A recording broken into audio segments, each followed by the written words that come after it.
کل تذکرہ شروع ہوا تھا اولاد پر ماں باپ کے حقوق کا، وہی سلسلہ ابھی چلے گا۔ اس کی اہمیت کی وجہ سے ذرا بہت ہی دھیان سے سنیں اور بہت عزم کے ساتھ اس پر عمل کرنے کا فیصلہ کریں۔ حضرت ابو ہریرہ رضی اللہ عنہ سے روایت ہے کہ ایک شخص نے رسول اللہ صلی اللہ علیہ وآلہ وسلم سے دریافت کیا کہ مجھ پر خدمت اور حسن سلوک کا سب سے زیادہ حق کس کا ہے؟ آپ نے ارشاد فرمایا کہ تمہاری ماں۔ پھر اور اس کے بعد آپ نے فرمایا پھر دہراتا ہوں کہ تمہاری ماں کا حق، اور پھر تیسری مرتبہ آپ نے فرمایا تمہاری ماں کا حق، اس کے بعد تمہارے باپ کا حق ہے، اور اس کے بعد جو تمہارے قریبی رشتہ دار ہوں، اور پھر جو ان کے بعد قریبی رشتہ دار ہوں۔ سیدنا ابو ہریرہ رضی اللہ عنہ کی اس روایت میں یہ نہیں بتایا گیا کہ یہ پوچھنے والے صاحب کون تھے اس روایت میں، لیکن دوسری حدیث کی بعض کتابوں میں، سنن ترمذی، سنن ابی داؤد وغیرہ میں، ایک صحابی بہز ابن حکیم ابن معاویہ قشیری، ان سے روایت کیا گیا ہے، وہ فرماتے ہیں کہ میرے دادا معاویہ ابن حیدہ قشیری نے اصل میں پوچھا تھا رسول اللہ صلی اللہ علیہ وسلم سے کہ سب سے زیادہ مجھے کس کی خدمت اور کس کے ساتھ حسن سلوک کرنا چاہیے۔ دیکھو، ان سوالوں پر بھی ہمیں غور کرنا چاہیے۔ آج سوچو، کبھی ہمارے ذہن میں اپنی اصلاح کے سلسلے میں اس طرح کا سوال آتا ہے؟ مجھے تو یاد نہیں آتا کہ 10 سال میں کوئی مسترشد اپنے شیخ سے پوچھتا ہو، بس وہ ذکر مراقبے میں گھومتے رہتے ہیں، اور وہ بھی کم، زیادہ تر تو خواب سناتے ہیں۔ اللہ تعالیٰ قیامت میں نہ قبر میں کبھی نہیں پوچھے گا کہ تم نے کتنے خواب دیکھے تھے۔ کوئی اہمیت نہیں خوابوں، لوگ بس خواب ہی سناتے ہیں۔ حالات سنانے میں اول خواب، آخر خواب، درمیان میں ایک آدھ چیز اور، جیسے اول درود شریف اور آخر درود شریف، درمیان میں فلاں وظیفہ۔ کیا سوال کیا ہے صحابی نے، یعنی ان کو ایک طلب ہے، یہ ان کی سمجھ میں آ گیا ہے کہ کسی کے ساتھ حسن سلوک مجھے اللہ کا قرب دلائے گا، تو میں کہیں اپنے فیصلے میں غلطی نہ کر لوں، اس لیے وہ پوچھ رہے ہیں حضور سے۔ اس کے جواب میں آپ نے فرمایا کہ تمہاری ماں کا، امک کا۔ اس کے بعد انہوں نے پوچھا تھا ثم من، کہ والدہ کے بعد پھر کون؟ آپ نے جواب میں فرمایا امک کا۔ دوبارہ بھی آپ نے ماں ہی کا ذکر کیا۔ پھر تیسری مرتبہ انہوں نے پوچھا تھا ثم من، اس کے بعد کون؟ آپ نے پھر فرمایا امک کا، تمہاری ماں، تمہاری والدہ کا حق ہے۔ چوتھی مرتبہ انہوں نے پھر پوچھا تھا ثم من، تو اس مرتبہ آپ نے فرمایا تھا اباک ثم الاقرب فالاقرب۔ پوری معاشرت اس میں آ گئی کہ 3 بار ماں کا ذکر کرنے کے بعد فرمایا پھر تمہارے والد کا حق ہے، اور پھر اس کے بعد درجہ بدرجہ اہل قرابت اور رشتہ داروں کا حق ہے کہ ان کی خدمت کی جائے اور ان کے ساتھ حسن سلوک کیا جائے۔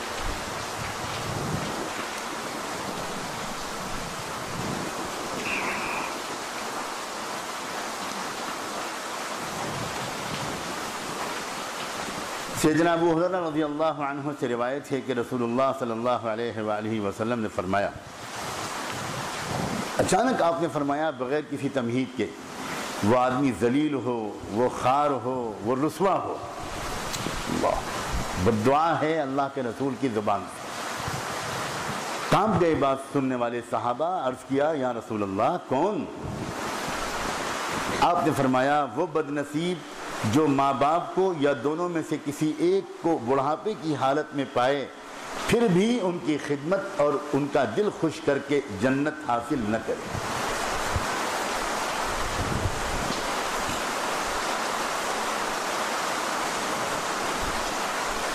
آپ میں سے جس کے ماں باپ حیات ہوں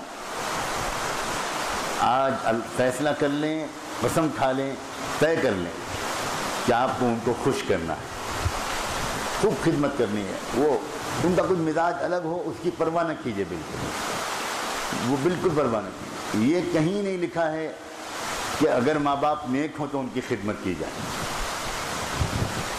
کچھ بھی ان کا مزاج ہو، وہ نہیں، خدا نخواستہ بھی نماز بھی نہیں پڑھتے، آپ کو نماز پڑھنے سے روکتے ہیں، آپ کو داڑھی رکھنے سے روکتے ہیں، کچھ بھی ہے، لیکن آپ کے اوپر یہ فرض ہے اور آپ کو بس ان کی خدمت کریں اور ان کا ساتھ اچھے سے اچھا سلوک کریں۔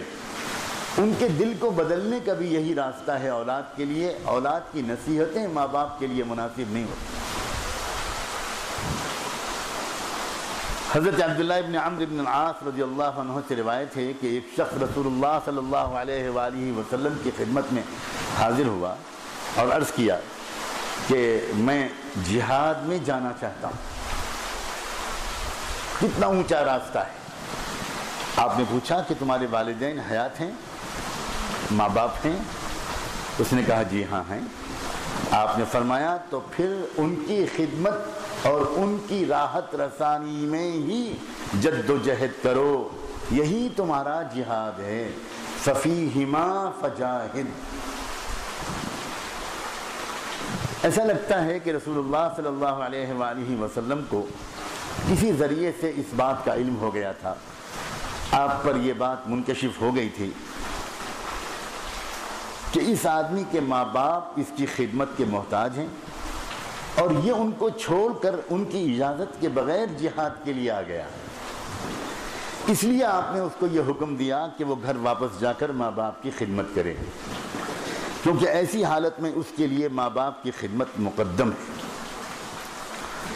اس حدیث سے یہ نتیجہ نکالنا غلط ہوگا کہ جس کسی کے ماں باپ ہوں وہ جہاد یا دین کی کسی خدمت کے لیے کبھی گھر سے باہر ہی نہ نکلے، اور صرف وہی لوگ جہاد میں اور دین کی خدمت میں لگیں جن کے ماں باپ نہ ہوں۔ حضور اکرم صلی اللہ علیہ وآلہ وسلم کے ساتھ جو صحابہ کرام جہاد کرتے تھے ان میں بڑی تعداد انہی کی ہوتی تھی جن کے ماں باپ زندہ ہوتے تھے۔ اس سے یہ بھی پتہ چلا کہ اپنی ترقی کا راستہ ہم کو خود نہیں چننا چاہیے، کیونکہ اس میں ہو سکتا ہے کہ نفس شامل ہو جائے۔ شیخ الحدیث حضرت مولانا زکریا صاحب رحمۃ اللہ علیہ نے اپنی آپ بیتی میں لکھا ہے کہ نوجوانی کے زمانے میں، طالب علمی کے زمانے میں منطق کی کتاب سمجھ میں نہیں آتی تھی۔ منطق چیز ہی ایسی ہے، جس نے پڑھی ہے وہی جانتا ہے۔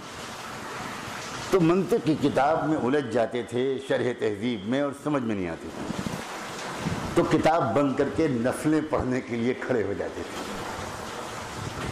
بڑے خشوع خضوع سے۔ ان کے ابا نکلے، وہ ان کے بھی ابا تھے،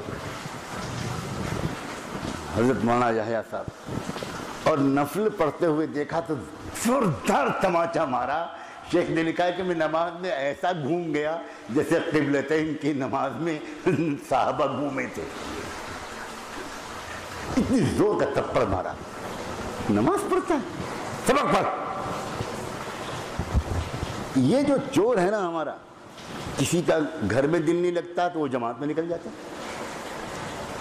کسی کو ماں باپ کی خدمت میں طبیعت اچھی نہیں لگتی اس کو تو وہ خانقاہ آ جاتا ہے، حضرت کے پاس جائیں گے، کوئی کچھ حرکت کرتا ہے، کوئی کچھ حرکت کرتا ہے۔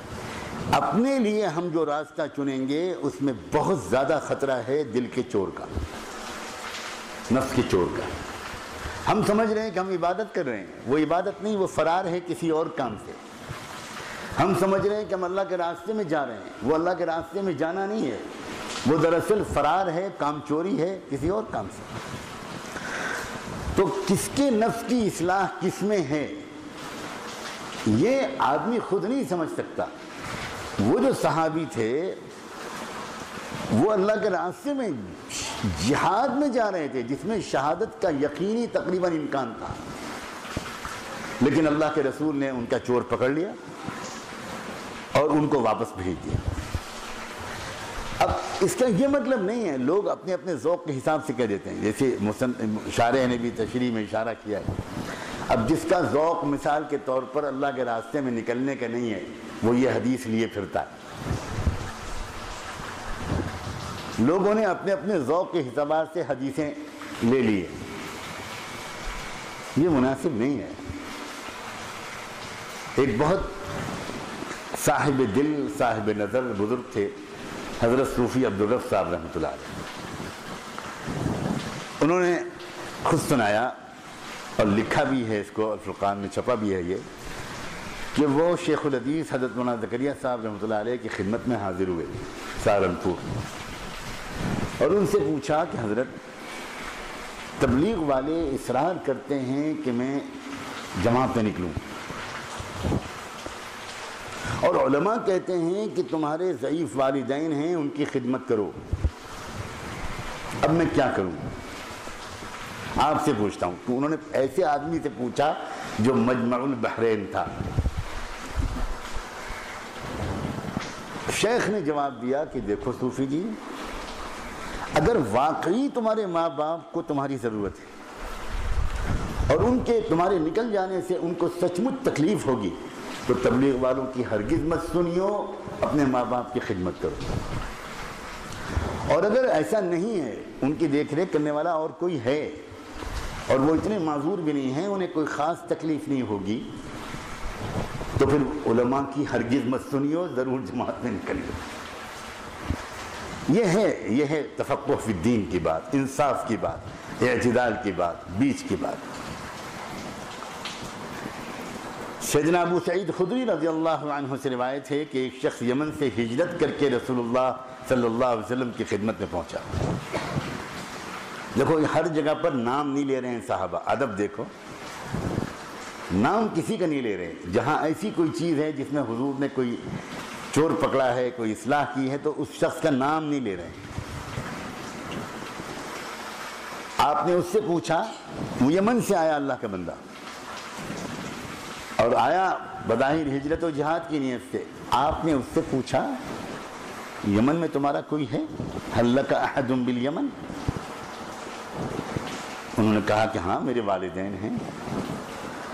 آپ نے پوچھا کیا انہوں نے تم کو اجازت دی ہے اور تم ان کی اجازت سے آئے ہو؟ اس نے کہا کہ نہیں، ایسا نہیں ہے، میں ان کو بتائے بغیر آیا ہوں۔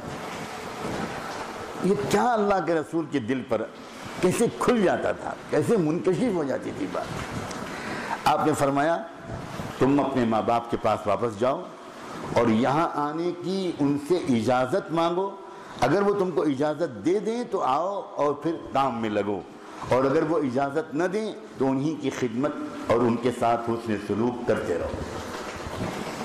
اتنا حق ہے ماں باپ کا۔ معاویہ ابن جاہمہ سے روایت ہے کہ میرے والد جاہمہ رسول اللہ صلی اللہ علیہ وآلہ وسلم کی خدمت میں حاضر ہوئے اور عرض کیا کہ میرا ارادہ جہاد میں جانے کا ہے اور میں آپ سے اس بارے میں مشورہ لینے کے لیے حاضر ہوا ہوں۔ اردت ان اغزو وقد جئت استشیرک۔ اس کے جواب میں آپ نے پوچھا کہ تمہاری والدہ حیات ہیں، ماں ہیں گھر پر؟ انہوں نے کہا جی ہاں ہیں۔ فرمایا جاؤ واپس انہی کے پاس اور انہی کی خدمت میں رہو، ان کے قدموں ہی میں تمہاری جنت ہے۔ تو کس کی ترقی کا کیا راستہ ہے یہ انسان خود نہیں طے کر سکتا۔ یہی تو بات میں نے عرض کی تھی کہ کوئی انسان اپنی اصلاح خود نہیں کر سکتا۔ اپنا واقعہ سناؤں میں، مدینے میں جب میں پڑھتا تھا تو چھٹیاں جو ہماری ہوتی تھیں وہ شعبان میں ہوتی تھیں، اور چھٹیاں جو مکمل ہوتی تھیں وہ شوال میں، یعنی رجب کے آخر میں چھٹی ہوتی تھی اور شوال میں واپس جانا ہوتا تھا، تو گویا رمضان یہیں گزرتا تھا۔ اب ایک مرتبہ مجھے رمضان میں اتنی شدت سے خیال ہوا کہ دنیا بھر کے لوگ تو رمضان گزارنے کے لیے مدینے جاتے ہیں اور میں بدنصیب مدینے سے واپس کفرستان میں آ جاتا ہوں. تو ایک مرتبہ میرے دل میں اتنی شدت سے خیال آیا کہ کم سے کم آخری عشرہ سے پہلے میں مدینے چلا جاؤں اور رمضان کے آخری 10 دن 10 راتیں مدینے میں گزار دوں. میں نے اپنے والد صاحب سے اس کا ذکر کیا.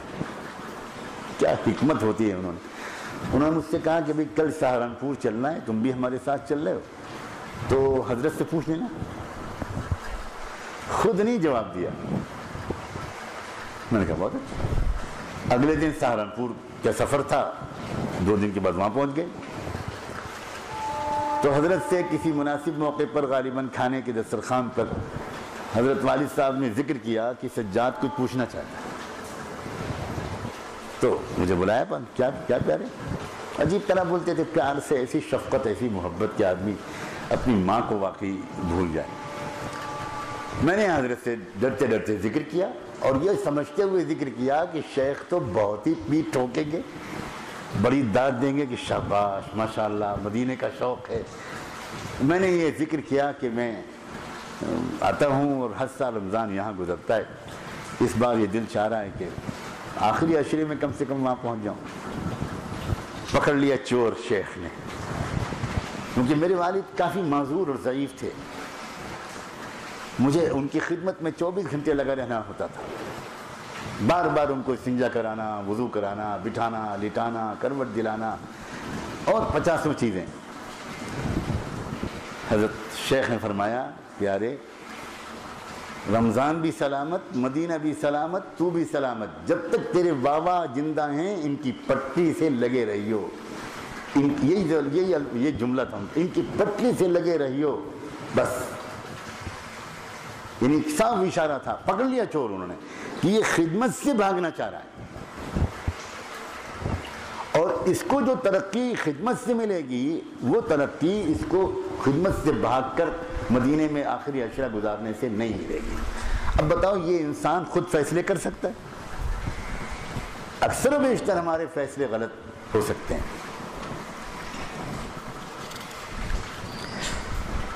انہوں نے عرض کیا ہاں. تو فرمایا کہ پھر انہی کے پاس اور انہی کی خدمت میں رہو, ان کے قدموں میں ہی تمہاری جنت ہے. ایک اور روایت سنیے, عجیب و غریب روایت ہے. سیدہ عائشہ صدیقہ رضی اللہ عنہا فرماتی ہیں کہ ایک مرتبہ اللہ کے رسول صلی اللہ علیہ وسلم نے فرمایا کہ میں سویا تو میں نے خواب میں دیکھا کہ میں جنت میں ہوں اور وہیں میں نے کسی کے قرآن پڑھنے کی آواز سنی. میں نے دریافت کیا کہ اللہ کا یہ کون بندہ ہے جو یہاں جنت میں قرآن پڑھ رہا ہے؟ تو مجھے بتایا گیا کہ یہ حارثہ ابن النعمان ہے, حضور کے صحابی حارثہ ابن النعمان. اور پھر آپ نے فرمایا ماں باپ کی خدمت و اطاعت شعاری ایسی ہی چیز ہے, ماں باپ کی خدمت ایسی ہی چیز ہے, ماں باپ کی خدمت ایسی ہی چیز ہے. کذالکم البر کذالکم البر وکان ابر الناس بامہ. حضرت عائشہ بیان فرماتی ہیں کہ حارثہ ابن نعمان اپنی ماں کے بہت ہی خدمت گزار اور اطاعت شعار تھے, اور اللہ کے رسول نے اشارہ فرمایا کہ اسی عمل نے ان کو اس مقام تک پہنچایا کہ رسول اللہ صلی اللہ علیہ وسلم نے جنت میں ان کی قراءت سنی. اتنا اونچا عمل ہے ماں کی خدمت, اتنا اونچا عمل ہے. حضرت عبداللہ ابن عمر رضی اللہ عنہ سے روایت ہے کہ ایک شخص رسول اللہ صلی اللہ علیہ وسلم کی خدمت میں حاضر ہوا. میں پھر یاد دلاؤں, ہم میں سے ہر ایک اس کو اپنے بارے میں سمجھے. جو مرد سن رہے ہیں, جو نوجوان سن رہے ہیں, جو بچیاں سن رہی ہیں, جو لوگ سن رہے ہیں, بس وہ طے کریں کہ ان کو جہاں تک ہو سکے گا اپنے ماں باپ کی زیادہ سے زیادہ خدمت کرنی ہے اور دعائیں لینی. حضرت عبداللہ ابن عمر سے روایت ہے کہ ایک شخص رسول اللہ صلی اللہ علیہ وسلم کی خدمت میں حاضر ہوا اور اس نے کہا کہ حضرت مجھ سے ایک بہت بڑا گناہ ہو گیا ہے. اصبت ذنبا عظیما, مجھ سے ایک بہت بڑا گناہ ہو گیا ہے. فہل لی من توبہ, تو میری توبہ کی کیا شکل ہے, کیا میری توبہ قبول ہو سکتی ہے؟ کیا مجھے معافی مل سکتی ہے؟ آپ نے پوچھا کہ تمہاری ماں زندہ ہے؟ انہوں نے کہا کہ ماں تو نہیں ہے، ماں کا تو انتقال ہو چکا۔ پھر آپ نے پوچھا اچھا خالہ زندہ ہے؟ انہوں نے کہا جی خالہ تو حیات ہے۔ آپ نے فرمایا تو پھر تم اس کی خدمت اور اس کے ساتھ اچھا سلوک کرو، اس کی برکت سے تمہاری توبہ اللہ تعالیٰ قبول فرما لیں گے اور تمہیں معاف کر دیں گے۔ اللہ اکبر۔ ہم سب اپنے گناہوں سے پریشان ہیں۔ اللہ کے رسول صلی اللہ علیہ وسلم نے توبہ کا ایک راستہ یہ بھی بتایا۔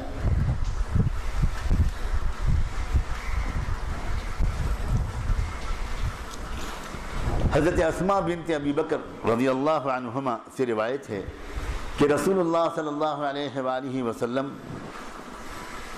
اور قریش مکہ کے حدیبیہ والے معاہدے کے زمانے میں میری ماں جو اپنے مشرکانہ مذہب پر قائم تھی یہ مدینے میں آئیں۔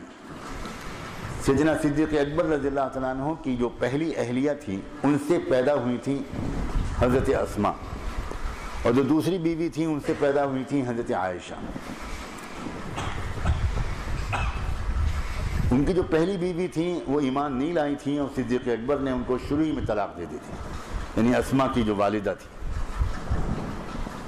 اور وہ کفری کی حالت میں زمانے تک رہیں۔ اب حضرت اسماء سے جب حدیبیہ کا معاہدہ ہوا اور مکے سے آنے کا راستہ کھلا تو ماں اپنی بیٹی سے ملنے کے لیے مدینے آئی۔ کس کی ماں؟ حضرت اسماء کی ماں، اور یہ ماں اس وقت تک ایمان نہیں لائی تھی، مشرکہ تھی۔ تو اب حضرت اسماء دوڑ کے حضور کے پاس آئیں اور آ کر اللہ کے رسول سے پوچھا کہ اللہ کے رسول میری ماں میرے پاس آئی ہیں اور مجھے ایسا محسوس ہوتا ہے وَهِيَ رَاغِبَةٌ کہ انہیں کچھ ضرورت ہے، کچھ امید ہے مجھ سے، کچھ آئی ہیں بیٹی کے پاس، تو یہ خیال لے کر آئی ہوں گی، بیٹی سے محسوس کر لیا ہوگا کہ ماں مجھ سے حسن سلوک کی توقع رکھتی ہے کہ میں ان کی خدمت بھی کروں، کچھ ان کو ہدیہ پیش کروں، تو میں کیا کروں؟ وہ تو ہیں مشرکہ، تو میں ان کی خدمت کروں، حسن سلوک کروں؟ یہ پوچھا حضرت اسماء نے اللہ کے رسول سے۔ آپ نے فرمایا ہاں ہاں اس کی خدمت کرو اور وہی سلوک کرو جو کسی بھی نیک و سعادت مند بیٹی کو اپنی ماں کے ساتھ کرنا چاہیے۔ ایک مشرک ماں باپ کے جب یہ حق ہے تو ایمان والے ماں باپ کا کیا حق ہوگا؟ اچھا اب وہ لوگ متوجہ ہوں میرے جیسے کہ جن کے ماں باپ کا انتقال ہو چکا، یا جن کے ماں باپ میں سے کوئی ایک کا انتقال ہو چکا، وہ کیا کریں؟ یہ سن کر تو ہمارے جیسے لوگ بڑی حسرت میں آ جاتے ہیں کہ اب تو ہمارا ہاتھ سے موقع نکل گیا۔ سب کچھ موجود ہے اللہ کے رسول صلی اللہ علیہ وسلم کے دربار، ہر سوال کا جواب موجود ہے۔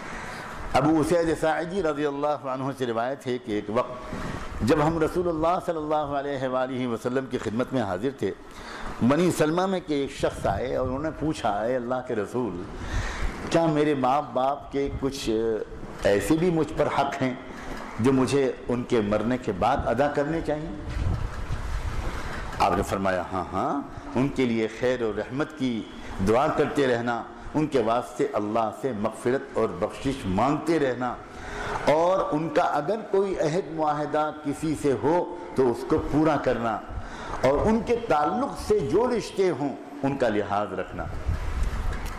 چچا ہیں، پھوپھی ہے، جو ان کے واسطے سے جو رشتے ہیں، دادا ہیں، ددیال کے سارے رشتے دار، اور ان کے دوستوں کا بھی اکرام و احترام کرنا، ان کے دوستوں کا بھی اکرام و احترام کرنا۔ حضرت عبداللہ ابن عمر فرماتے ہیں کہ رسول اللہ صلی اللہ علیہ وسلم نے فرمایا جو کوئی یہ چاہے کہ قبر میں اپنے باپ کو آرام پہنچائے اور قبر میں جانے کے بعد باپ کی خدمت کرے تو باپ کے انتقال کے بعد اس کے بھائیوں کے ساتھ وہ اچھا برتاؤ رکھے جو رکھنا چاہیے، آرام پہنچائے۔ من احب ان یصل اباہ فی قبرہ فلیصل اخوان ابیہ بعدہ۔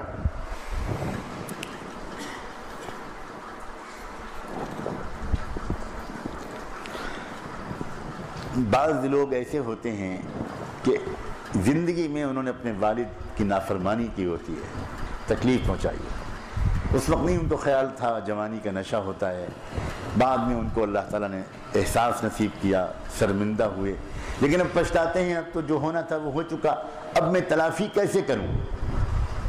سنیں، حضرت انس فرماتے ہیں کہ اللہ کے رسول صلی اللہ علیہ وسلم نے فرمایا ایسا بھی ہوتا ہے کہ کسی آدمی کے ماں باپ کا یا دونوں میں سے کسی کا انتقال ہو جاتا ہے اور اولاد زندگی میں ان کی نافرمان ہی رہتی ہے اور ان کو خوش نہیں کر پاتی، لیکن یہ اولاد ان کے انتقال کے بعد سچے دل سے ان کے لیے اللہ تعالیٰ سے خیر و رحمت کی دعا اور مغفرت و بخشش کی استدعا کرتی رہتی ہے اور اس طرح اپنے قصور کی تلافی کرنا چاہتی ہے، تو اللہ تعالیٰ اس نافرمان اولاد کو فرما بردار قرار دے دیتا ہے اور پھر وہ ماں باپ کی نافرمانی کے وبال اور عذاب سے وہ اولاد بچ جاتی ہے۔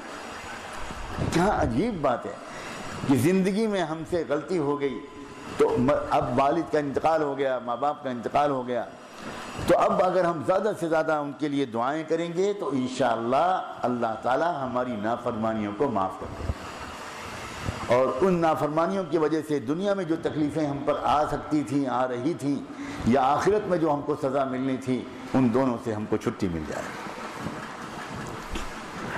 حضرت جابر فرماتے ہیں کہ رسول اللہ صلی اللہ علیہ وسلم نے فرمایا اللہ تعالیٰ ماں باپ کی خدمت اور فرما برداری اور حسن سلوک کی وجہ سے آدمی کی عمر بڑھا دیتا ہے، عمر میں اضافہ ہو جاتا ہے، عمر میں برکت آ جاتی ہے۔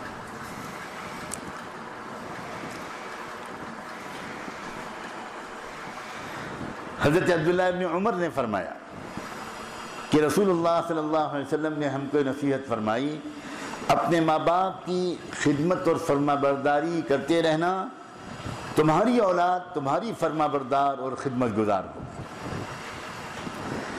اور تم پاک دامنی کے ساتھ رہنا تو تمہاری عورتیں بھی پاک دامن رہیں گی۔ بروا آباءکم یبر ابناؤکم وعفوا تعف نساؤکم۔ اگر ہم اپنے ماں باپ کے ساتھ اچھا سلوک کریں گے تو ہماری اولاد ہمارے ساتھ اچھا سلوک کریں گے۔ ہم اپنے ماں باپ کے ساتھ بے ادبی کا، لاپرواہی کا، خدمت نہ کرنے کا معاملہ کریں گے تو پھر یہی حشر ہماری اولاد کرے گی۔ حضرت انس رضی اللہ عنہ سے روایت ہے کہ رسول اللہ صلی اللہ علیہ وآلہ وسلم سے بڑے بڑے گناہوں کے بارے میں دریافت کیا گیا کہ کبیرہ گناہ کون کون سے ہیں۔ آپ نے فرمایا اللہ کے ساتھ شرک کرنا، نمبر 2 ماں باپ کی نافرمانی کرنا، ماں باپ کو تکلیف پہنچانا، نمبر 3 کسی بندے کو ناحق قتل کرنا، اور نمبر 4 جھوٹی گواہی دینا۔ شرک کے بعد سب سے پہلے آپ نے جس گناہ کا تذکرہ کیا وہ ہے ماں باپ کی نافرمانی۔ اب ماں باپ کے علاوہ جو اور رشتہ دار ہوتے ہیں، دیکھو اسلام کا حسن، غور کرو، اسلام ہماری اس دنیاوی زندگی کو بھی کتنا خوشگوار بنانا چاہتا ہے۔ رشتہ دار بہت سے ہوتے ہیں، اب سارے رشتہ داروں کے ساتھ درجہ بدرجہ اچھا سلوک رکھنا، اچھے تعلقات رکھنا، جو ہم سے تعلق توڑے اس سے بھی جوڑے رہنا، برداشت کرتے رہنا، معاف کرتے رہنا، خاندان میں میل محبت پیار کے ساتھ رہنا، اس سے دنیاوی زندگی بھی بہت خوشگوار گزرتی ہے اور اس سے آخرت میں مغفرت ملے گی۔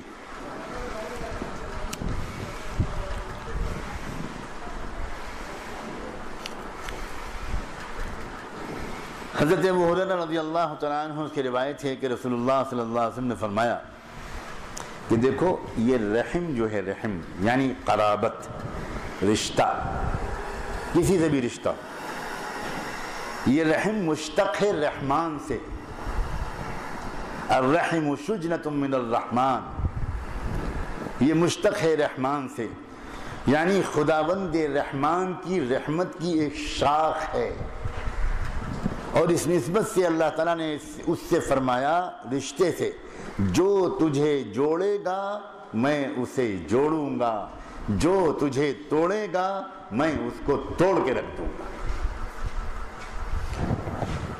کتنی اہم بات ہے۔ ہر ایک کے خاندان میں سب کے ساتھ تعلقات اچھے نہیں ہوتے۔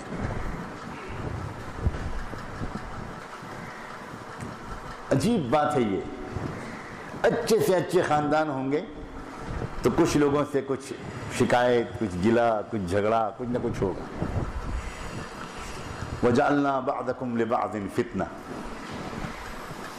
یہ ایک تربیت کا انتظام کرتے ہیں اللہ تعالیٰ۔ اگر سارے خاندان کے سارے لوگوں سے سب بہت اچھے، بڑے شریف، بڑے قریب النفس ہوں تو ان کے ساتھ تعلقات جوڑے رکھنے میں کون سا کمال ہے؟ مجھے تو ایسا لگتا ہے کہ خاندان میں ایک آدھ کوئی انتظام اللہ کرتے ہیں میری آپ کی اصلاح،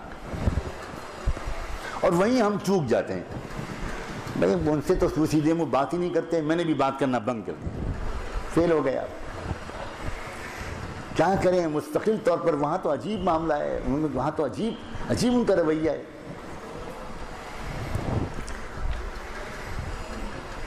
یہ بہت بڑی نیکی ہے کہ ہم اپنے خاندان کے تمام لوگوں سے اچھا تعلق رکھیں۔ بڑے بڑے اکابر اور مشائخ، بڑے بڑے علماء کا یہ معمول دیکھا میں نے کہ جب وہ اپنے گاؤں میں جاتے ہیں، اپنے وطن میں جاتے تھے تو ایک ایک کے پاس چاہے 2 منٹ کے لیے جائیں مگر ایک ایک کے پاس جاتے تھے، ایک ایک گھر، سارے رشتہ داروں کے گھر، 2 منٹ یہاں، 2 منٹ یہاں، 2 منٹ یہاں۔ میرے جو خسر محترم تھے، ہمارے بلال میاں کے نانا حضرت حاجی بادشاہ علی صاحب، حسن معاشرت اور حسن اخلاق کا تو پیکر تھے۔ میں نے تو ایسا حسن اخلاق والا انسان شاید ہی دیکھا ہو۔ عجیب شخصیت تھی، عجیب مزاج تھا، دور قریب کے سارے رشتہ دار، سب سے تعلقات رکھنا، سب کے پاس جانا، سائیکل پہ سوار رہتے تھے، سائیکل ہی ان کی بساط تھی، لیکن اتنا اہتمام کرتے تھے کہ کوئی ایک چھوٹ نہ جائے۔ اتنے دور کے رشتہ دار جن کو ان کے خاندان کے لوگ یہ پہچانتے بھی نہیں تھے کہ یہ ان کے رشتہ دار، لیکن ایک ایک سے تعلق رکھنا، بہت اونچا ظرف اور بہت پیارا مزاج پایا تھا۔ اللہ تعالیٰ ان کی مغفرت فرمائے، درجے بلند فرمائے، بڑے صاحب نسبت، صاحب دل انسان تھے۔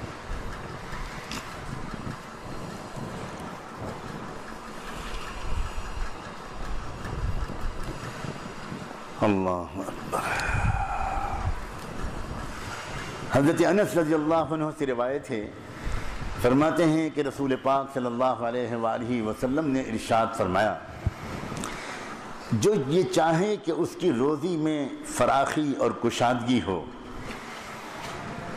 اور دنیا میں اس کے آثار قدم تا دیر رہیں، یعنی اس کی عمر دراز ہو، تو وہ اپنے رشتہ داروں کے ساتھ اچھے سے اچھا سلوک کرے۔ اب دیکھو ذرا غور کرو، روزی سب چاہتے ہیں کہ اللہ تعالیٰ خوب بابرکت اور کھلی روزی عطا کرے، روزی میں تنگی نہ ہو۔ اب حضور اکرم صلی اللہ علیہ وسلم روزی، کشادہ روزی پانے کا ایک سبب بتا رہے ہیں، ایک ذریعہ بتا رہے ہیں۔ ہم دنیا بھر کے اور ذریعے اختیار کرتے ہیں جن پر اللہ کے رسول کا وعدہ نہیں ہے، اور جس پر وعدہ ہے اللہ کے رسول کہ اگر کوئی اپنے رشتہ داروں کے ساتھ اچھا تعلق رکھے گا تو اللہ تعالیٰ اس کی روزی میں برکت عطا فرمائے۔ بلکہ یہاں تو یبارک کا لفظ نہیں ہے، یبسط لہ فی رزقہ، یعنی خوب زیادہ اس کو روزی ملے گی، تو وہ اپنے رشتہ داروں کے ساتھ اچھا سلوک کرے۔ ہم ان اسباب کو نہیں دیکھتے، ہم دیکھتے ہیں کہ بعض اکابر اللہ والے الحمدللہ اللہ تعالیٰ نے ان کے لیے انتظام کیا ہے، ان کا بڑھاپا آرام سے گزر رہا ہے، نہ جانے کیا کیا شک کرنے لگتے ہیں ہم، حضور کے بتائے ہوئے اسباب کی طرف ہمارے ذہن ہی نہیں جاتا۔ کہ اس بندے نے پوری زندگی اپنے رشتہ داروں کے ساتھ اچھے سے اچھا سلوک رکھنے کی کوشش کی ہے، جنہوں نے اس کو دفن کر دینے کی کوشش کی، جو اس کے شدید حاسدین ہیں خاندان، کیونکہ خاندان میں سب سے تعلق اچھا رکھنا یہ آسان کام نہیں ہے، باقی سب سے اچھا تعلق رکھنا بہت آسان ہے، باہر سب سے ہنس کے مسکرا کے ملنا یہ بہت آسان کام ہے، اور دکان پر آئے ہوئے کسٹمر کو تو پیپسی پلانا بھی بہت آسان کام ہے، لیکن اپنے رشتہ دار الاقارب کالعقارب، ترجمہ نہیں کروں گا ورنہ گڑبڑ ہو جائے گا، جو سمجھ گئے وہ سمجھ گئے،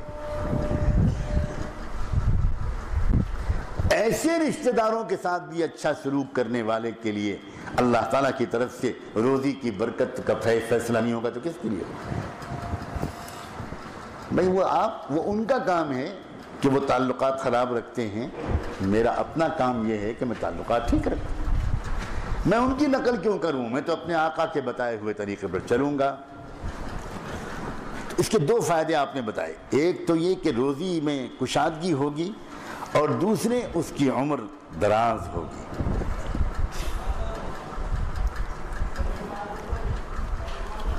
اللہ اکبر۔ صحیح بخاری اور صحیح مسلم نے روایت کیا ہے کہ حضرت جبیر بن مطعم فرماتے ہیں کہ رسول اللہ صلی اللہ علیہ وسلم نے فرمایا کہ رشتہ داروں اور اہل قرابت کے ساتھ برا سلوک کرنے والا جنت میں نہیں جائے گا۔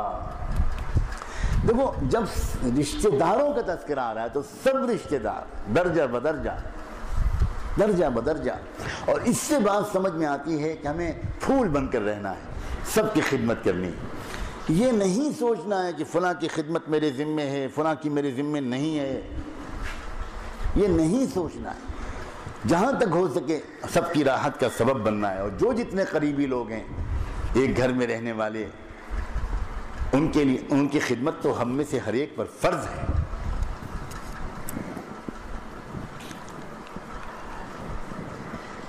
حضرت عبداللہ ابن عمر رضی اللہ عنہما سے روایت ہے کہ رسول اللہ صلی اللہ علیہ وآلہ وسلم نے فرمایا، وہ آدمی صلہ رحمی کا حق ادا نہیں کرتا جو دراصل بدلے کے طور پر صلہ رحمی کرتا ہے، یعنی جو رشتہ دار ہم سے اچھا تعلق رکھیں گے ہم ان سے اچھا تعلق رکھیں گے، اور جو رشتہ دار ہم سے اچھا تعلق نہیں رکھیں گے ہم بھی ان سے اچھا تعلق نہیں رکھیں گے، یہ صلہ رحمی نہیں ہے۔ صلہ رحمی تو یہ ہے کہ اس حالت میں بھی صلہ رحمی کرے، یعنی اپنے رشتہ داروں کا حق ادا کرے، اپنے رشتہ داروں سے اچھے تعلقات رکھے جب وہ ہمارے ساتھ اچھے تعلقات نہ رکھیں، جب وہ ہمارے حق کی ادائیگی میں کوتاہی کریں تب بھی ہم ان کے ساتھ اچھا حق ادا کریں، یہ ہے اصل صلہ رحمی، اصل رشتہ داروں کے ساتھ تعلقات جس کا حکم دیا گیا ہے وہ یہ ہے۔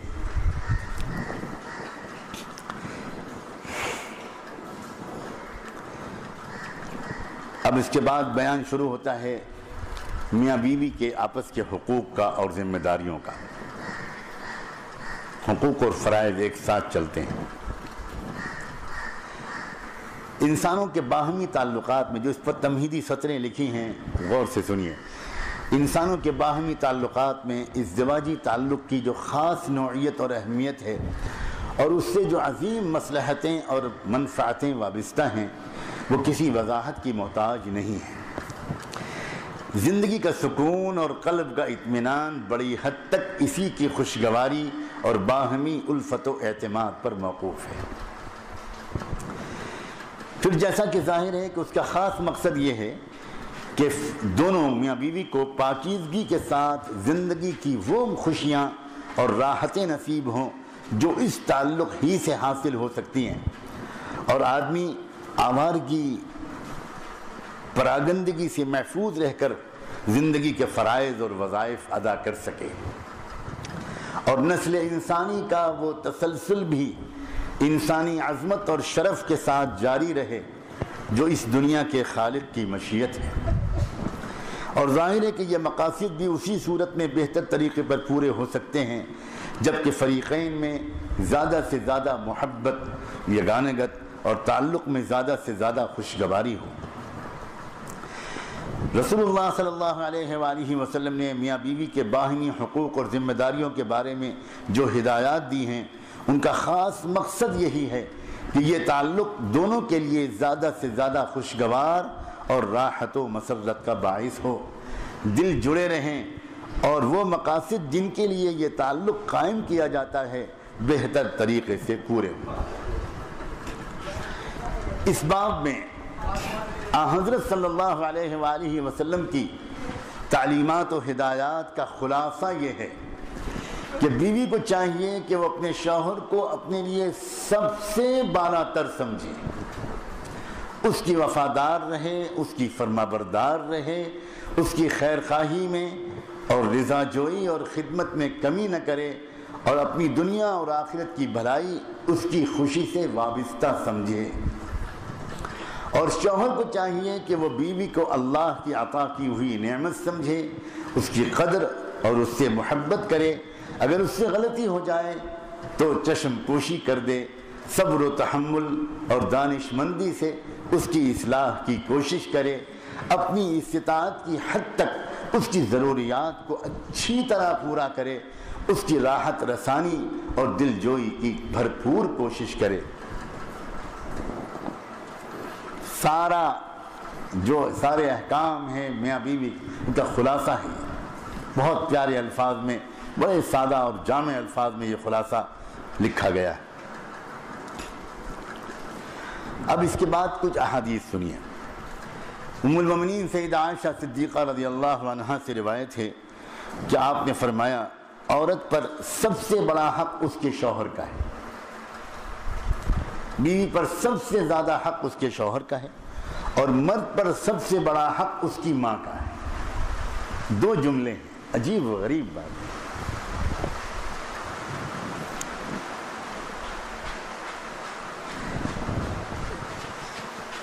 بیویوں کو دو باتیں سمجھ لینی چاہیے، ایک یہ کہ ان پر سب سے زیادہ حق جو ہے وہ ان کے شوہر کا ہے، انہیں چاہیے کہ وہ اپنا قبلہ و کعبہ اپنے شوہر کو سمجھے، بھرپور طریقے پر اس کو خوش رکھے، ان کے مزاج کو سمجھے،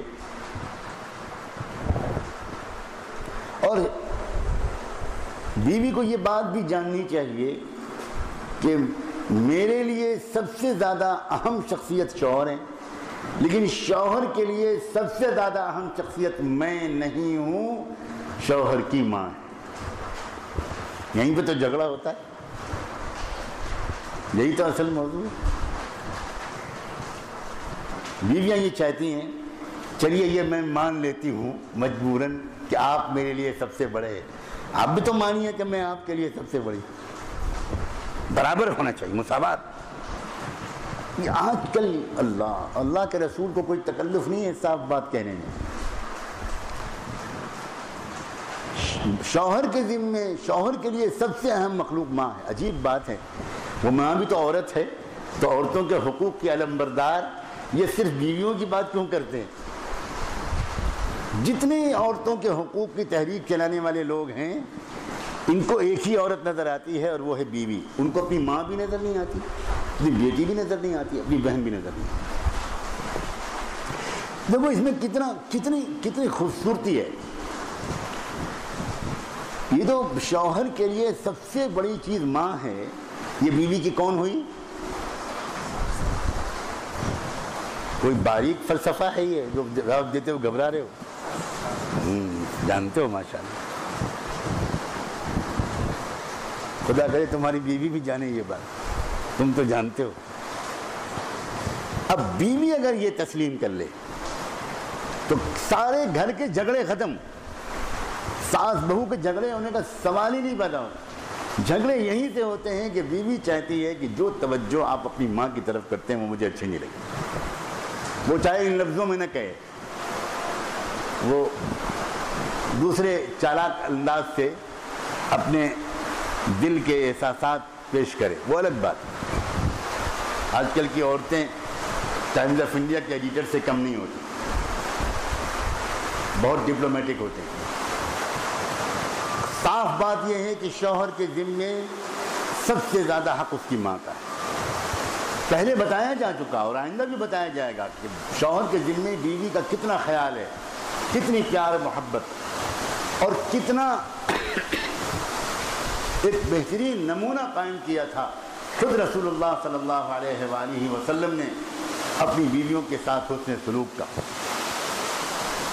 لیکن شوہر, اللہ تعالیٰ یہ بتانا چاہتے ہیں بیویوں کو کہ دیکھو شوہر کو اس بات کا موقع دو, اپنے شوہر کو, کہ وہ اپنی ماں کی خدمت کرے, اور تم اس بات کو تسلیم کرو, اور صرف تسلیم نہ کرو بلکہ اپنی ساس کی خدمت کر کے اپنے شوہر کا دل جیتو.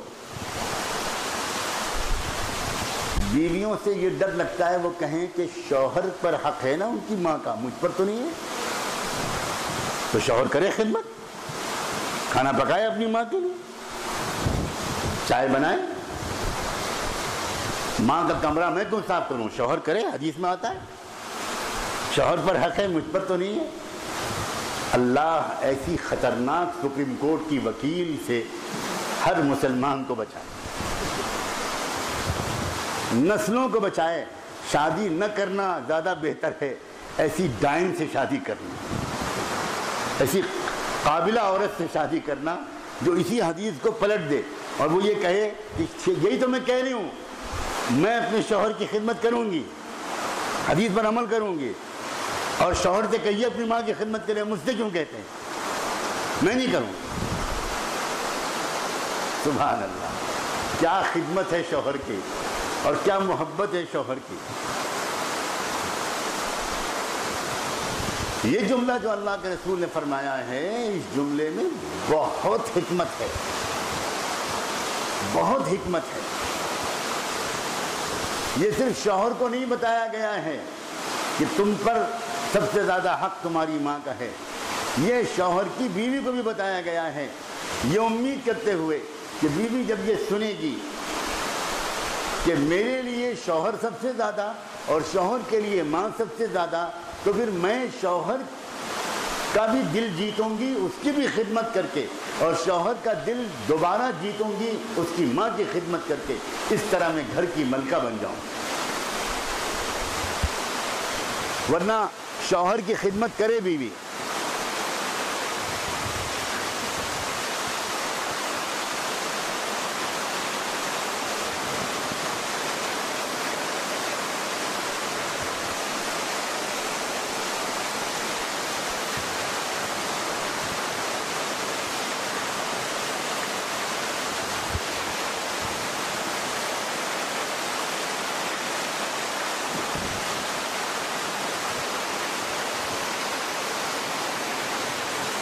شوہر کی خدمت تو کرے بیوی لیکن شوہر کی ماں کی خدمت نہ کرے, اس سے شوہر خوش ہو سکتا ہے, گھر میں خوشیوں کا ماحول آئے گا.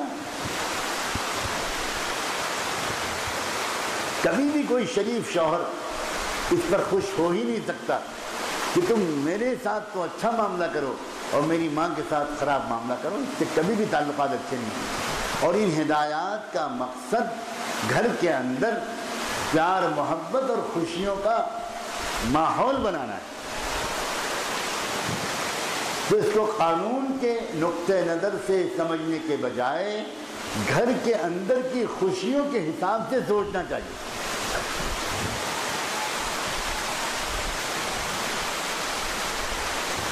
حضرت ابو ہریرہ رضی اللہ عنہ سے روایت ہے کہ رسول اللہ صلی اللہ علیہ وسلم نے فرمایا, اگر میں کسی کو کسی مخلوق کے لیے سجدے کا حکم کرتا تو عورت کو حکم دیتا کہ وہ اپنے شوہر کو سجدہ کرے.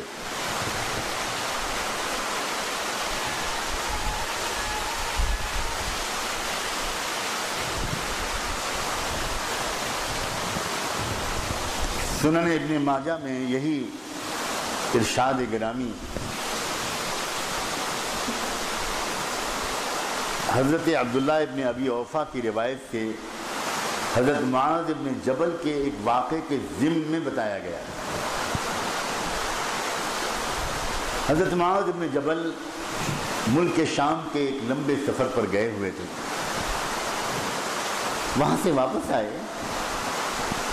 عجیب بات یہ ہوئی کہ جب حضور کی خدمت میں پہنچے تو ایک دم حضور کے سامنے سجدے جیسی شکل میں گر گئے. حضور نے فرمایا ما ھذا یا معاذ. بڑے تعجب سے حضور نے پوچھا ما ھذا یا معاذ, معاذ یہ کیا کر رہے ہو؟ کہنے لگے کہ اللہ کے رسول میں ملک شام میں دیکھ کر آیا ہوں کہ وہاں کے لوگ اپنے بزرگوں, اپنے دینی پیشواؤں اور قومی سرداروں کے سامنے سجدے میں گر کر ہی اپنی محبت اور عقیدت کا اظہار کرتے ہیں. میں بس تڑپ گیا اور میرا دل چاہا کہ میں اپنی محبت اور آپ سے جو میرے دل میں محبت اور عقیدت اور عظمت ہے اس کا اظہار بھی اسی طرح کروں. آپ نے فرمایا نہیں معاذ, ایسا کرنے کی اجازت نہیں ہے. اور سنو, لو كنت آمر احدا ان يسجد لغیر اللہ لامرت المرأة ان تسجد لزوجها.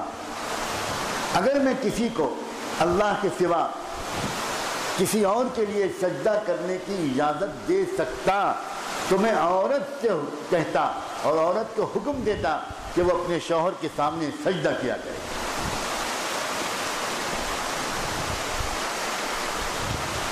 ایک اور واقعہ ہے, ایک اور صحابی کا, حضرت قیس بن سعد. وہ بیان کرتے ہیں کہ میں حیرہ گیا ہوا تھا. یہ کوفہ کے پاس ایک پرانا شہر تھا. وہاں کے لوگوں کو میں نے دیکھا کہ وہ ادب و تعظیم کے طور پر اپنے بزرگوں کے سامنے سجدہ کرتے ہیں.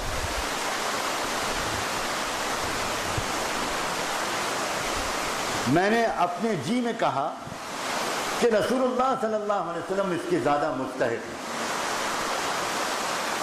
کہ ہم آپ کو سجدہ کریں. پھر جب میں آپ کی خدمت میں حاضر ہوا تو میں نے آپ سے یہی بات عرض کی. جب حیرہ سے واپس آئے تو انہوں نے کہا کہ میرا جی چاہتا ہے اللہ کے رسول کہ میں سجدہ کروں. وہ سجدے میں گرے نہیں بلکہ پہلے انہوں نے اس کی اجازت چاہی. علماء کرام پریشان ہو رہے ہوں گے, صحابی نے رسول اللہ کو سجدہ کیا. اللہ کے بندو, یہ بڑے قیمتی احادیث ہیں.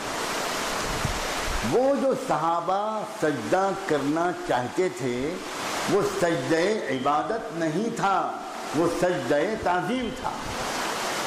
اور وہ یہ سمجھتے تھے کہ عبادت کی نیت سے سجدہ کرنا تو حرام ہے, لیکن عظمت اور عقیدت اور محبت کے اظہار کے نیت سے سجدہ کرنے میں کوئی حرج نہیں.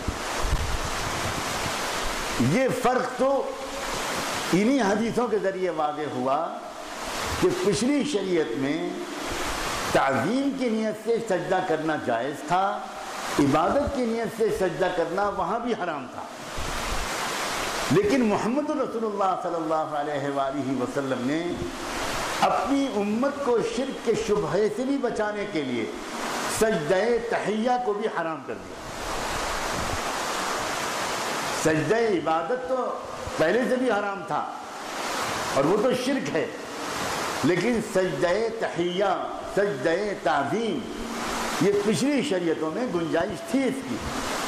اسی لیے ہم آج بھی دنیا میں دیکھتے ہیں, اپنے ملک میں دیکھتے ہیں کہ ہمارے ملک میں ہمارے پڑوسی قوم کا آج بھی یہی رواج ہے کہ وہ جب اپنے مذہبی رہنماؤں کے سامنے جاتے ہیں تو سجدہ ہی کرتے ہیں.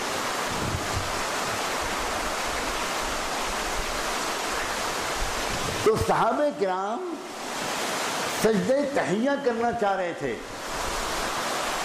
جو پچھلی شریعتوں میں جائز تھا. انہی ارشادات نبوی کے ذریعے سجدہ تحیہ بھی حرام ہو گیا,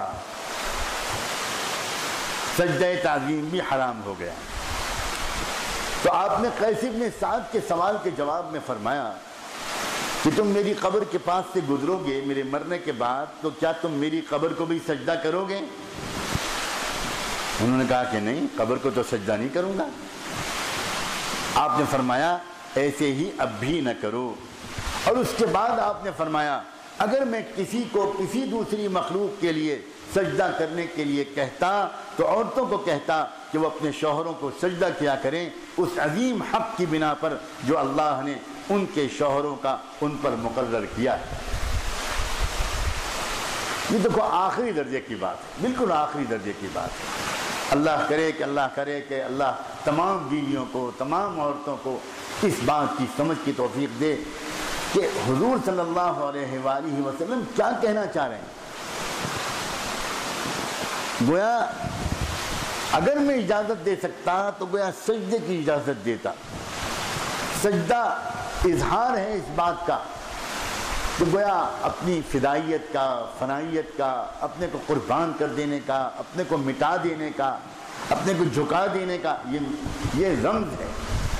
اب بیوی کا تعلق شوہر سے جو رہے، جب تک وہ اپنے کو مٹا دینے کا، بالکل جھکا دینے کا، مکمل اطاعت و سپردگی کا، حوالے کر دینے کا، اور اس کے مزاج کے مطابق اپنے کو ڈھال لینے کا، وہ بچی بہت کامیاب بیوی ثابت ہوتی ہے جو سسرال میں آتے ہی اپنے شوہر کے مزاج کو سمجھنا شروع کرتی ہے اور مزاج کے مطابق اپنے مزاج میں تبدیلیاں کرنی شروع کرتی ہے، وہ بہت کامیاب بیوی ہوتی ہے۔ اور جو بیوی اپنے مزاج کو بدلنے کے بجائے پورے سسرال کو بدلنا شروع کرتی ہے، اس کے شوہر سے ہم کو ہمدردی ہے اور اس کے لیے تجویز تعزیت پاس کی جاتی ہے اس مجلس میں۔ اللہ بچائے ایسی بیویوں سے جو اپنے مزاج کو بدلنے کے بجائے سب کے مزاج کو بدلنا شروع کرتے۔ اور دلچسپ بات یہ ہے، انسانی نفسیات، جب آپ کسی کو وہ دیکھتے ہیں کہ وہ آپ کا بہت خیال کرتا ہے تو پھر آپ بھی اس کا خیال کرنا شروع کرتے ہیں۔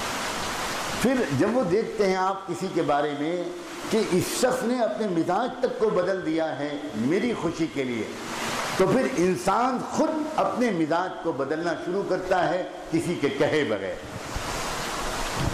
یہ نفسیات ہے اور اسی نفسیات کے ارد گرد گھومتی ہے شریعت محمدی، تعلیمات محمدی، رسول اللہ صلی اللہ علیہ وآلہ وسلم کی ہدایات فطرت انسانی کے عین مطابق، عین مطابق۔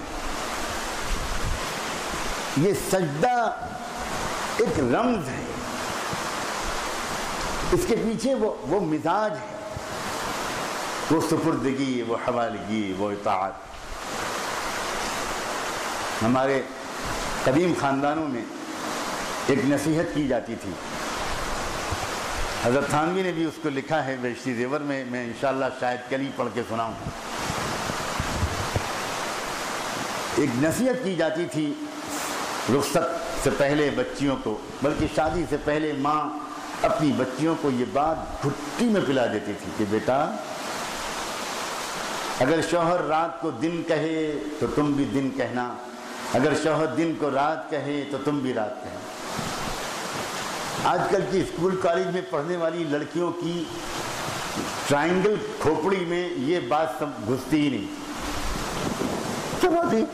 سبحان اللہ، رات کو دن کہیں، میں بھی دن کہوں، میں ہندی ہوں، میں کھڑکی کھول کے دکھا دوں گی کہ دن ہے دن۔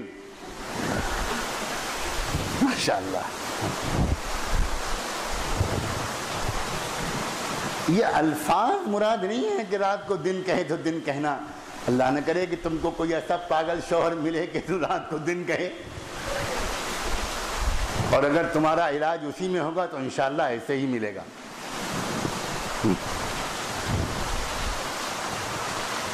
یہ الفاظ مراد نہیں ہے کہ رات کو دن کہے، دن کو رات کہے۔ اس سے مراد ہے دراصل بات کا ماننا، ضد نہ کرنا، بحث نہ کرنا، آرگومنٹس نہ کرنا، اپنی نہ چلانا، یہ مراد ہے۔ ہمارے پرانے خاندانوں میں یہ بھی سمجھایا جاتا تھا کہ اگر وہ تم سے رات بھر کہے کہ رات بھر ہاتھ باندھے کھڑی رہو تو کھڑی رہنا۔ اب ہٹلر ایسا ضرور گزرا ہوگا کہ جو رات بھر ہاتھ بندھوا کے کھڑی کرے، کون انسان ہوگا جو اپنی بیوی کو کہے گا کہ رات بھر ہاتھ باندھے کھڑی رہو۔ اب اگر کوئی آج کل کی جو کالج کی جو تعلیم ہے وہ لڑکیوں کو جواب سکھاتی ہے، میں اسی کے ہاتھ باندھ کے کھڑا کر دوں گی۔ ہاں، دماغ درست ہے، کمینہ کہیں کا مجھ سے کہے گا کہ ہاتھ باندھ کے کھڑی رہو، میں اتنی بیوقوف ہوں کہ ہاتھ باندھ کے کھڑی رہوں؟ میں ٹھاٹ سے سوؤں گی اور اس کو پلنگ کے پائے سے باندھ دوں۔ کرو گے بسم اللہ، بھگتوں کی بری اللہ۔ ہاتھ باندھ کے کھڑی رہنا کوئی نہیں کہے گا، الفاظ نہیں، الفاظ کو مت پکڑو۔ یہ تربیت دی جاتی تھی، یہ مزاج بنایا جاتا تھا، اسی لیے خاندانوں میں پیار محبت ہوتا تھا، خوشیاں ہوتی، برکتیں ہوتی۔ آج کل تو خدا کی پناہ نکاح نامے کے ساتھ ہی طلاق نامہ تیار ہونے لگتا ہے۔ اب تو نکاح نامے پر طلاق کا تذکرہ آنے لگا، بات یہاں تک پہنچ گئی۔ اب وہ نکاح نامہ مکمل نہیں سمجھا جاتا جس کے میں طلاق کا تذکرہ نہ ہو۔ لا حول ولا قوت الا باللہ۔ بہت زمانہ بدل گیا ہے، بہت زبردست بحران ہے یہ۔ اور جیسے جیسے یہ نئی تعلیم بڑھتی جا رہی ہے، جیسے جیسے ٹی وی کا دیکھنا بڑھتا جا رہا ہے، جیسے جیسے اخبارات کا مطالعہ بڑھتا جا رہا ہے، جیسے جیسے یہ نئی روشنی، جس کو روشنی کہنا غلط ہے، یہ بڑھتی جا رہی ہے، ویسے ویسے لڑکیوں میں بغاوت آ رہی ہے اور خوبصورت گھریلو زندگی کے لیے لوگ ترس رہے ہیں۔ اکثر گھروں میں پیار محبت کا ماحول نہیں ہے، اس لیے بہت سخت ضرورت ہے کہ حضور اکرم صلی اللہ علیہ وآلہ وسلم کی، قرآن کی اور اسلام کی جو معاشرت کی لائن کی ہدایات ہیں ان کو بہت غور سے پڑھا جائے، بار بار مذاکرہ ہو، بار بار مذاکرہ ہو، اور طے کر لیا جائے کہ مجھ کو اپنے گھر میں ان تمام ہدایات پر عمل کرنا ہے، اس سے انشاءاللہ گھر جنت کا نمونہ بن جائے گا۔ یہ جو معاشرتی ہدایات ہیں یہ بنیادی طور پر اس دنیاوی زندگی کو خوشگوار بناتی ہے۔ ہم نے اپنی جہالت سے اس دنیاوی زندگی کو ہی اپنے لیے جہنم بنا لیا، اور وہ بات جو میں نے کل کہی تھی آخر میں اشارہ کر دوں، یاد رکھیں کہ مستقل طور پر، بے تکلف طور پر، فطری طور پر ان ساری ہدایات پر عمل وہ کر پائے گا جس کے مزاج میں صبر آ جائے، جس کا دل ٹھنڈا ہو جائے، جس کو اپنے غصے پر قابو آ جائے، بخل پر قابو آ جائے، ناک کا مسئلہ اس کے ذہن میں نہ رہے، شح النفس سے اس کو چھٹکارا مل جائے اور مزاج مثبت بن جائے، پیار محبت کا، معاف کرنے کا، حسن اخلاق کا، خدمت کرنے کا، تواضع کا، عاجزی کا، اپنے کو چھوٹا سمجھنے کا، بحث نہ کرنے کا، غرور و تکبر سے چھٹکارا جب ملے گا تب مستقل طور پر ان ہدایات پر عمل کرنا آسان ہوگا۔ اس لیے یہ شعبہ زندگی بھی دل سے جڑا ہوا ہے، مزاج سے جڑا ہوا ہے۔ ہم مزاج کو درست بھی کرتے چلیں اور ان ہدایات پر عمل بھی کرتے چلیں۔ وآخر دعوانا ان الحمد للہ رب العالمین۔